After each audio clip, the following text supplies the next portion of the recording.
This podcast is one near and dear to my heart and my mission. It's not an easy subject. I've scripted a bit of this for myself. I never script my podcasts, but you may see me reading because I am in a couple of places. I've scripted a bit of this because there's so much I want to say, and I want to say it clearly and as well as I can. The title of this podcast is a bit sensationalist to get attention, of course. So if you're listening to this, it worked. And I'm going to read a disclaimer for you now so that you know what you're getting into. It's going to be a ride. Okay, disclaimer. This episode will include strong language, adult themes, talk about violence, and things that we're seeing in the news. You have little ears around you. This one's for the headphones. And if you are feeling super panicky and anxious right now, don't listen to this episode. Wait for another time. This episode is also specifically for a certain group of people. So this episode is for people in the personal development space in some way, people who have a platform with a mission and are thinking about right now how they use their voice during these crazy times amidst the rise of fascism and the erosion of human rights. I won't be naming names, but I will be dissecting and calling out some points that I've seen recently online, telling people to be silent or telling people to be neutral. This is a call out, but more importantly, a call in. Absolutely.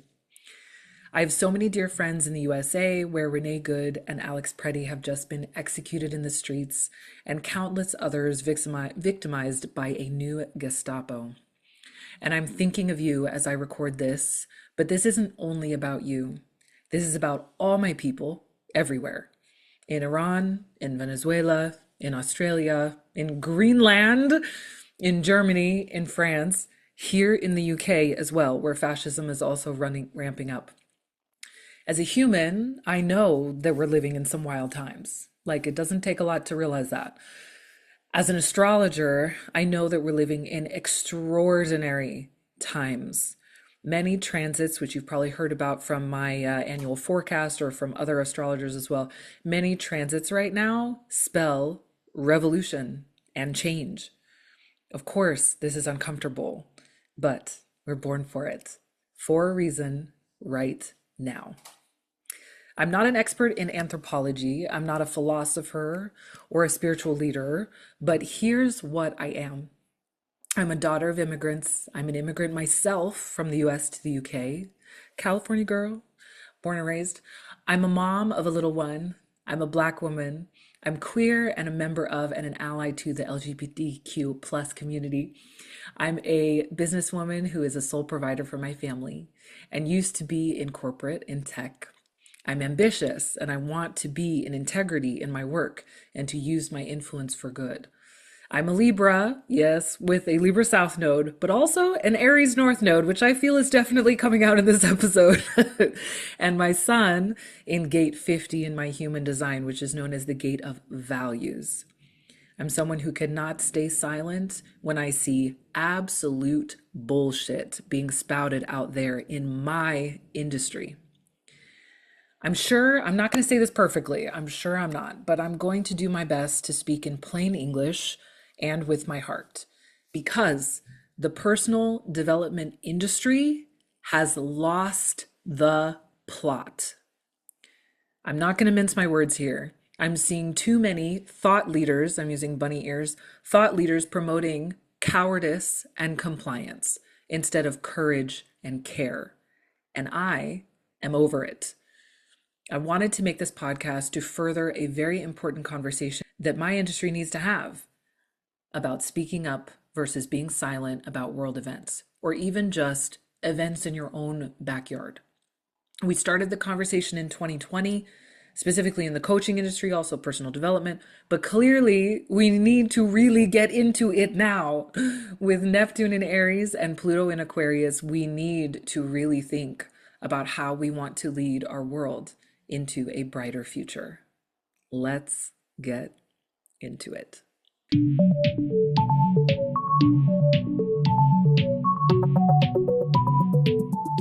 So let me give you a little context and background as to why I'm bringing all of this up now and why I'm doing this now.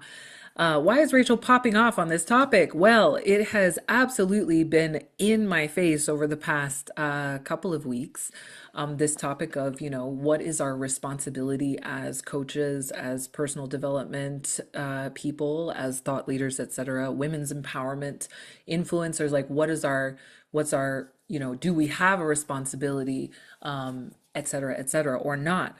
And I've had some really interesting conversations. I had someone say recently, this has nothing to do with me. I have also seen some leaders that I really love and respect say some things that I feel are quite wild. And I've also seen a lot of incredible people stepping up and really showing some incredible courage and leadership. And I just felt at a place where I'm seeing so much that I want to respond. It's not from a place of pressure or performance. It's, as some people are saying, like, oh, if you speak up, it's because you've been pressured. No, no, no, no. It's not from that at all. It's really trusting my emotional authority in human design, trusting my manifesting generator response mechanism, and saying, you know what, this is something that I really care about. This is something that's very important to me. And I have a very specific and clear point of view that I think could be really supportive and helpful to some people. So, yeah, here we are. Let's freaking do it. Okay. So I have 6 points. There's always points. I've got an outline because there was so much that I want to cover. There's so many topics I won't be able to cover today that are adjacent. If you guys like this conversation, if you don't like it, whatever, let me know. Put your stuff in the comments. This is going to be on Substack, on YouTube as well, so you can comment there, or just whatever, get in contact. But if there are more aspects of this conversation, because this is a very complicated and nuanced conversation, I would be happy to explore more of those in future episodes. But today we're really speaking about this concept of speaking up versus staying silent. So, okay, let's get into it. Point number 1, the personal development industry has lost the plot. They use buzzwords like sovereignty, authenticity, courage, revolution, queen energy, right? I know a lot about that. My whole brand is about queen energy. So queen energy, personal power, right? Freedom, like all of these buzzwords, all of these, concepts are very big and popular and, everywhere in our industry. But those words seem to only matter in your personal home for some people. For some leaders, it seems like, well, that's really important, but only in your bedroom, only in your office, only between you and you in the mirror. And these words seem to somehow not be important in relationship with your community out there, online, in the streets, your clients out there, your government, or other people around you. And this is a problem. So when I say that the personal development industry has lost the plot, let's talk about what the plot is and what the plot was actually supposed to be. What is our job? What is our responsibility? What is our mission here? Let's break this down a little bit. We help people. So anyone in the personal development industry, right? Women's empowerment, business coach, confidence coach, whoever, influencer, whatever, well-being coach, wellness person, like anything. We help people to live more authentic, joyful, and fulfilled lives so that they can create a better world for all of us, right? That's why we're here. Like everyone says this. This is something I think we can all agree on. We help people to live more authentic, joyful, and fulfilled lives so that they can create a better world for us all. And I think it's interesting because even though it's called personal development, I think it's actually about a collective mission. This was never about just the personal, just what you are doing in the privacy of your own home. It was always, always about a collective mission, about how we are building a better world, about how we want the world to be, about how we want our children to be safe, about how we want more freedom, about how we want more joy. Like that wasn't just a personal mission, that was a collective mission. And I think we all need to like remember that. That is the plot, and that was what the plot was supposed to be. I've been involved in incredible summits and groups of women and other leaders, talking about a new earth and about the Aquarian age. Where did all that go? Where did all that go? And I know there are still people upholding it, but I'm concerned about where that is going.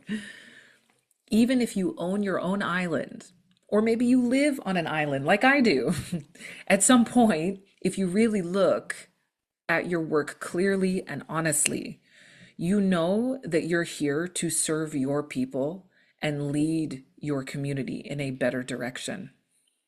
You can't encourage people to be change makers, sacred rebels, or sovereign women, and then stay silent on issues that directly affect their safety and happiness. That is hypocrisy. I'm going to call a spade here. We're not mincing words. That's hypocrisy, and that's cowardice. If you see someone doing that, or if you are someone who's doing that, what that tells me is that you either agree with the violence going on, and we're going to get into all the specifics on that. Either you agree with the violence going on, or you're too scared of judgment from your peers or from other people to say that you don't agree with it, or you truly just don't care.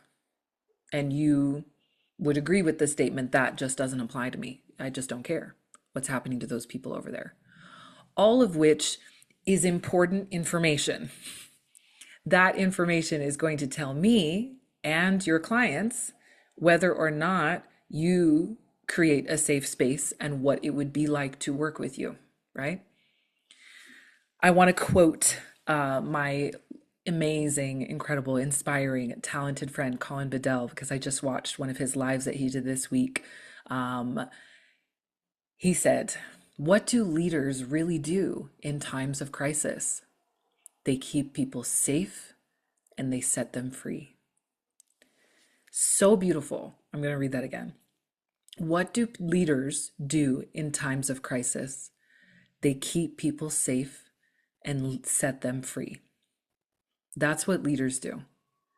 That's the standard as far as I'm concerned. Of course, there's, I think we do tend to overcomplicate this stuff. And I just want to say that I'm going to go into some of the different, arguments. I'm bringing my speech and debate background in here that I've heard for staying silent and not getting involved and stay in your lane and all that. I'm going to go through some of those and break them a bit down today. But I think we tend to overcomplicate things. We tend to think, oh, there's so much nuance. I don't know enough about immigration policy.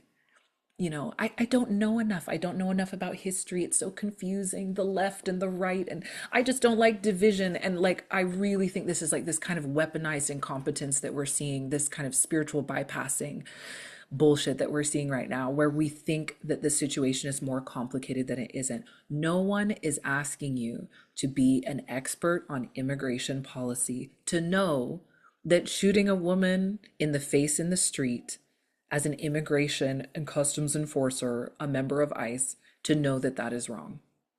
It is infinitely more simple than I think people are making it. We tend to, and we talk about this in human design, we tend to make things complicated in our minds when we're afraid, right? We make it, oh, it's so complicated. It's not complicated. It is so simple. Okay, point number 2.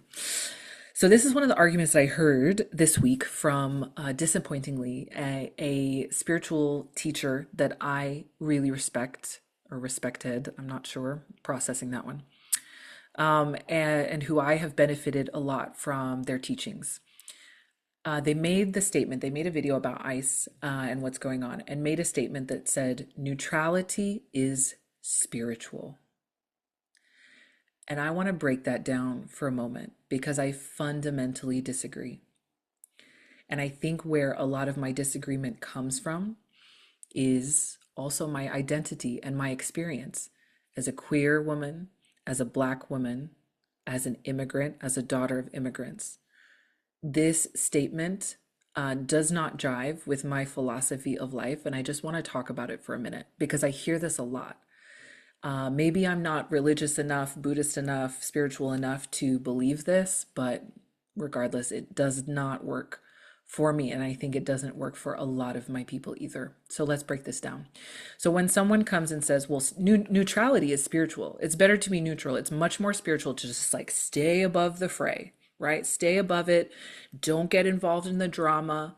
You know, that's for like unenlightened people down there. We're up here praying on the mountaintop, right? Neutrality is more spiritual.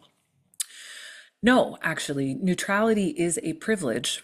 It is a privilege of people who are not directly affected or don't believe that they're directly affected by a certain crisis. And neutrality causes harm. Let's use some common sense here. While it's attractive and it's very aspirational to think that sitting on a mountaintop meditating is more sacred than standing up for your values and the safety of your community, it is not. Most of us are not monks. We have not left our homes, our families, our communities.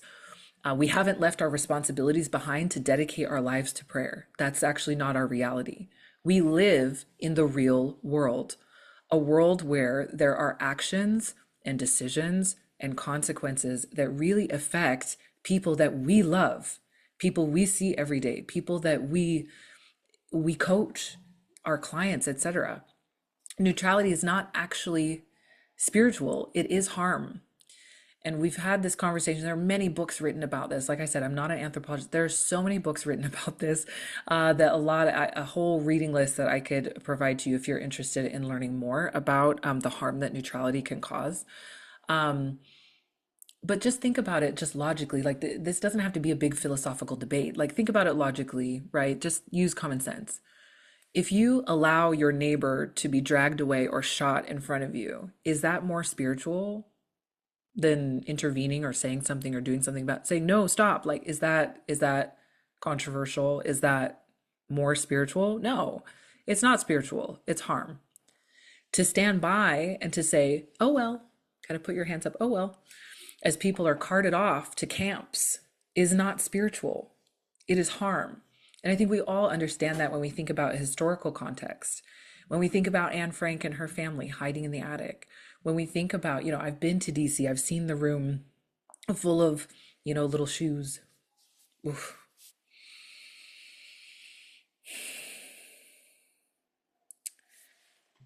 My view is that what keeps people from speaking up is not that they're more spiritual or more enlightened. It's because they're afraid. They're afraid to get it wrong. They're afraid to offend someone. They're afraid for their own safety. And that's okay. It's okay to acknowledge that you're afraid. Like it's actually okay. It's an important part of emotional regulation, of nervous system regulation, which is often used as an excuse. We'll get into that. But then maybe you should not be a personal development coach or a community leader. It doesn't make sense for you to hold a platform and then to do nothing. Neutrality is not spiritual. It is a privilege that certain people have in this world, especially white people, and it causes harm. The next thing that I've heard recently, so I guess this is point number 3, is that protests don't do anything. And actually, I heard this from the same teacher. So in the same breath as saying that neutrality is more spiritual, more enlightened, they said that protests don't do anything, that they used to protest, but didn't do anything. So what's the point anyway? I think, and I will present this to you so that you can make up your own mind. I think that Marie Antoinette, rest in peace, Jim Crow laws, and the women who died on hunger strikes and fighting in the streets for women's right to vote would beg to differ. Protest and real people taking a stand for each other may actually be the only thing that does make a change. We've seen it with our own eyes. Our parents have seen it. Our grandparents have seen it with their own eyes. All you have to do is open a history book and you have incredible stories of where a single person or a small group of people or an incredible large revolution of people has made a difference. So to just kind of throw up your hands and say, well, protesting doesn't do anything, is really saying, I don't matter. My voice doesn't matter. Protests don't do anything. So what's the point, right? Yeah. I want to share with you a quote from this quote has been with me since I did my degree in political science, and when I worked at the State Department, and my dream was working for the Foreign Service. Margaret Mead is an American cultural anthropologist, author, and speaker. Some say she was the most significant public voice during the 20th century. She's regarded as a founding figure in public anthropology, and she's a sassy Sagittarius. Love it. Love it. Okay. Margaret said, never underestimate the power of a few committed people to change the world. Indeed, it is the only thing that ever has. So when you hear someone tell you, oh, don't bother, it's not going to do anything, it's not important, just know that that person is wrong. So the third argument that I've heard this week, and not just this week, but I mean, over the years of my life, but the third argument I've heard for why thought leaders should be silent on current events and not speak up and not, talk about politics on their platform is the age-old argument that you've got to stay in your lane. Oh yeah. Ooh, this one gets me real mad. This one gets me real mad because there is so much internalized misogyny like within this statement, this whole stay in your lane thing, internalized racism as well. Like a lot of us remember this idea of shut up and dribble, right? This is what they said to LeBron when he started speaking out about civil rights issues. It's like, oh, just shut up and dribble. Just look pretty and be in the kitchen. That's what they tell women, right? Stay in your lane. Don't give in to pressure. That's another one I heard. Don't give in to pressure. Don't do what people tell you to do, as if like, people who are just asking you to say something about human rights are like some kind of evil, like mean girls. Don't give in to pressure and regulate your nervous system. So what's interesting is that this whole idea of staying in your lane implies that you cannot do both. And I think this is an incredible logical fallacy that we need to unpick here. So the stay in your lane thing, and I'm going to help us unpick this today. They're assuming that you cannot do both. You cannot regulate your nervous system, take care of your children. Oh, yes, I have quotes I want to read for you on this one, actually. Take care of your children, take care of your business, manage your finances, pay your bills, and be a voice for the voiceless. Be someone who speaks up for people and for human rights, for your clients who are directly impacted by different legislation and government action and things happening right now, right? The assumption is you can't do both. And to that, I say, fuck you. I can do both. How dare you tell me that I have to pick one? Absolutely not. You can regulate your nervous system. You can be the calm in the middle of the storm, and you can care at the same time. I don't understand this argument. I also heard frustratingly, someone try to use human design to justify this as well. So let me read this for you. Where is it? I had it saved because I wanted to read it in their own words so that I'm not just making this up. Okay. The posts, and this is a public post, so I'm not outing anyone here. So they said, from a human design perspective, and honestly, just from a common sense one, this is a quote. This is not me. This is a quote. We are not wired to have the capacity for every issue all the time. Not everyone is built to be an activist or a spokesperson for collective issues. Some people are here to create, to build, to stabilize, to tend to their families, their work, and their art. Meanwhile, the kids still need you. Your relationship still needs tending. Your business still needs to run. Your body still needs care. Your real life does not pause for every manufactured crisis. Sorry, this makes me physically sick listening to this. So what they're saying here, and actually, let me finish the quote. There's one more quote. So they continue. You are not required to speak on every issue. You are not obligated to turn your platform into a billboard for the topic of the week. And silence, when it's conscious, is not a moral failure. Okay, so there's a lot of like different aspects of this, lots of different arguments that you could like break apart here. But ultimately, there's this idea that like you can't do both. You can't advocate for values that are important to you and also be a mother, have a business, and take care of your body. That's not true. You can do both. And actually, isn't that the point of personal development? That it teaches us how to hold things. It teaches us how to be leaders. It teaches us how to be, quote unquote, sovereign, as this person talks about. It teaches us how to like be courageous and calm and collected and strong. And so that we can do all the things that we want to do. And I thought this was really fascinating that this person decided to use human design in this way and say that, we, quote unquote, we are not wired to have the capacity for every issue all the time. I don't think anyone is saying that certainly I am not saying that you need to be posting daily and change your whole feed to become advocacy and activism and everything. That's absolutely not what I'm saying. Um, and at the same time, if you are a leader in a leadership position with a platform, why would you not make sure that you are creating a safe space for your people and advocating for them and for a better world? That is your mission.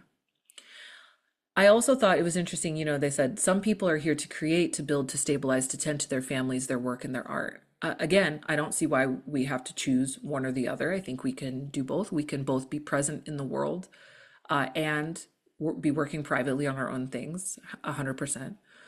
And like I said, the people I'm speaking to with this episode, the people that I think have a responsibility, are people who have chosen the responsibility.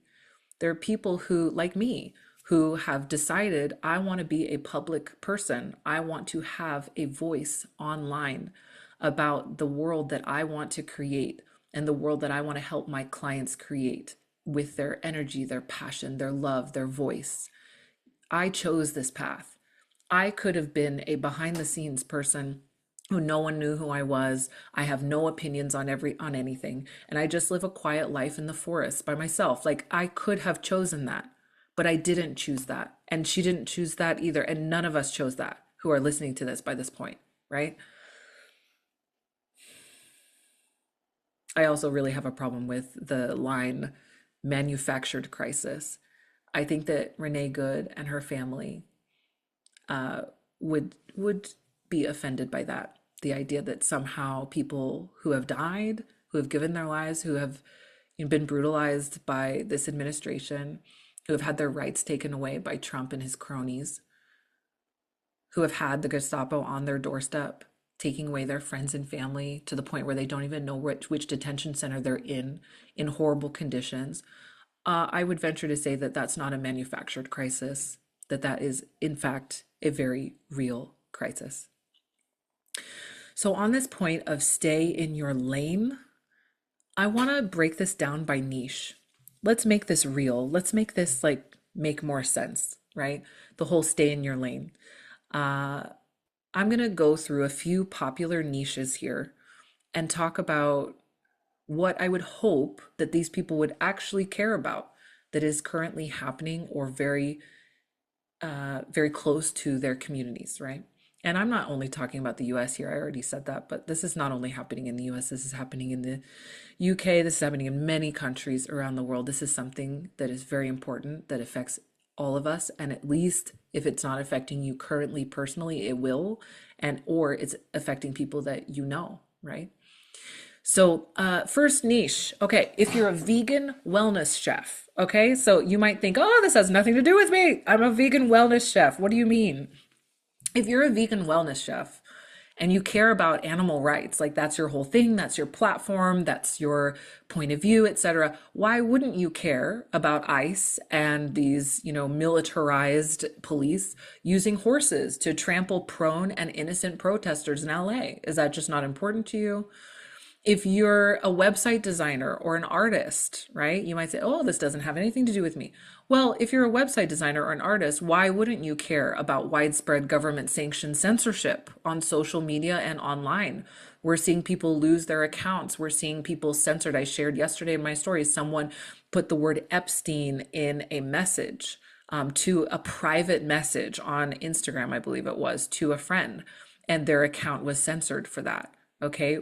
There's rampant censorship. There's a journalist who is reporting on Gaza. She's had her whole account removed on TikTok after the sale, right? Because now, what's his name? Ellison's company has now, he's like the primary owner or whatever of TikTok. So now major, major censorship. I mean, there's so many examples. Like if you don't believe it's happening, just look it up. If you're a business coach like me, why wouldn't you care about your hard earned money being used in the billions, literally in the billions, while people can't afford food, right? I'm specifically talking about the US, but this is other countries as well, being used in the billions to fund a violent, untrained force of thugs, killing people willy-nilly in the streets and mass incarceration of people for cheap and slave labor. Why wouldn't you be upset about that? You work so hard for your money. You work so hard to help other people achieve financial freedom. You give half of it or less than half if you're smart with your taxes away to the government. What are they using it for? They're funding the Gestapo. Hello. Like, why wouldn't you care about that? Right? Sorry, let me bring it back. I'm getting too sassy here. Okay. Sometimes I think we're not angry enough. Okay. If you're a motherhood coach or influencer, why wouldn't you care about children being detained in cages by ICE, where literally there are stories of where their lawyers can hear their screams from outside the facility? And we have known, this is proven, we have known pedophiles being recruited by ICE. They were convicted like 3 months ago. Like this is recent. They're in the system. They're being recruited by ICE and they're pulling kids off the street. Okay. I just need you guys to understand the reality of what's going on. If you're a motherhood coach or influencer, why wouldn't you care about that? If you're a women's empowerment coach, why wouldn't you care about women's rights being walked back and elected officials saying that they should be in the kitchen?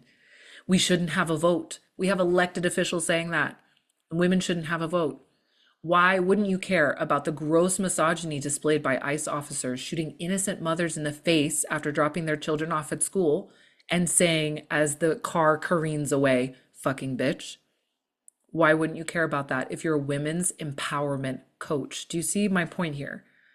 You're saying you're something, you're holding a platform, you say you support this group of people. These are your clients, this is your community. And yet you don't say anything about what's happening to them? 3 more. If you're a nurse or a health coach, why wouldn't you care about fear and anxiety and depression that your clients are experiencing as a result of the rapidly militarized state? Or maybe the lack of access to proper healthcare or childcare. Why wouldn't you care about that? You're just like, oh, that's not me. I'm just going to stay in my lane. Sure, that affects all my clients, but I'm just going to stay in my lane. That is your lane. This is your lane. If you're a social media content coach, why wouldn't you care about your rights to express yourself being eroded and censorship of media? Why wouldn't you care about that? That is literally your lane. And last but not least, book talk. Yes, my favorite, book talk. If you're a book talk creator, why wouldn't you care about banning books? All the books that are being banned right now. Wow. And altering history to remove the facts. Why wouldn't you care about that? This is your lane. It's literally your lane. It's the lane that you chose. No one is exempt from the dangers of the rise of fascism and the erosion of human rights that we are seeing. If you're a person with a platform, a thought leader, by choice, by the way, you don't have to be a thought leader. You can go, work in the background. You don't have to be a thought leader. You don't have to be online. But if you're a personal development coach, this is your lane that you chose. The last point that I want to share here, actually 2 more points. I really believe that what's behind a lot of this kind of like, don't be pressured, stay silent, thing. By the way, let me just do a quick tangent on being pressured. So let's not weaponize human design to kind of justify cowardice and compliance. Human design is to help you move in your natural way. So if you feel pressure to speak up about something that you care about, then I think that is probably just your gut telling you that you should. This idea of like pressure being bad. Sometimes pressure is positive. Sometimes pressure is this thing, this passion inside of you that is telling you that something is wrong, is telling you that something is off, is telling you that like you're meant for more. Like you took on this responsibility and this platform for a reason, right? So, of course, run everything through your system. Of course, your intuition is most important. 100%. And no one should tell you what to do. And you have to use your own system, use your own mind, use your own decision-making mechanism to look at all of these different points and what you truly believe and who you want to be in this world. So I do believe that people pleasing and internalized misogyny are a big part of the problem. Women, of course, are taught to be nice, right? We're taught to be nice. We just want to be so nice, and just make everyone feel so good all the time, right? We're taught to be nice. We're taught to be professional, that that's how we get respect, is when people like us, right? Never angry. Oh, like an angry woman, she's out of control. She's out of control. She's crazy. Ooh, no, no, no, no, no, right? Oh my God. We're taught to be quiet, to let men lead. I cannot tell you. Oh, it makes me sick. To let men lead. And that might makes right, right? That's what we've all been taught. We've all been socialized this way. I don't care if you grew up with the most progressive, incredible family. Socially, this is what we've been taught, right? If you've been in a job, if you've been in a school at any point, like this is what we've been taught. I was homeschooled for most of my life, but I still got all this training just like you did, right? We're taught to be quiet. We're taught that being emotional, in other words, caring, is weak. And there's this whole, don't get me started on stoicism, okay? This idea of neutrality is more spiritual. That's stoicism. Oh, yeah, there's more nuance than that. But anyway, we're taught that being emotional is weak. But actually, when you really look at it, when you really break it down, in a society that values love, peace, joy, connection, that values human life, violence, abuse, manipulation, those are signs of weak people. Fascism thrives when good people stay silent. They want you to be compliant and cowardly. They love it. This is like you're playing right into their hands. They're like, yes, oh my gosh. And they think it's spiritual. Perfect. Like, yes, just stand aside and let us brutalize the rest of the population. Just stand aside, and be happy and do your little thing, right? They want you to be compliant and cowardly. Don't give it to them. My final point of the day, final point, is that your voice is valuable. This is a positive one. I know it's a lot, what I've covered here today, and I'm speaking very forthrightly, very directly, at times using sarcasm, which can be uncomfortable. But my last point is a very positive one. And it is that through all of these different arguments that like, oh, we should just be quiet, stay in your lane, protesting doesn't do anything, neutrality is spiritual, we've truly lost the plot. And we've forgotten how valuable our voice is as personal development people. Like that is what we're here to help people do, to find their voice, to find their authenticity. Of course, we don't want to be performative. No, I'm not doing this podcast to be performative. We don't want to just be performative. And we don't want to just post a post, because we feel pressured. That's not right either. That's not what we're saying. But we also need to take a good, hard look at why we are in the position and the job that we chose. Why do we have a platform? Why are we a coach? Why are we a personal development person? Why are we an influencer? Why are we in wellness? Why are we in healthcare? Why are we here, right? Why do you work in personal development? Why did you want to be a coach in the first place? Why did you want to help people live better lives, right? Why? And once you understand your deeper why, you cannot help but speak up for your people and for your community. Your community is not just like the three roads that cross over where you live. Your community is your people. Your community is the people who watch your content, who listen to you, who are inspired by you, who you make them laugh. Like your people are people who you do care about. I know that. There is a collective mission that we can't ignore. Personal development is not only personal, it is collective. We do want to make a better world. And the faster that we can get out of our own people pleasing ways, the more free and the more fulfilled that we will actually be. Today, I talked about cowardice and compliance versus courage and care. Care. I know that I'm also afraid of what the world is becoming, but my voice is valuable, and so is yours.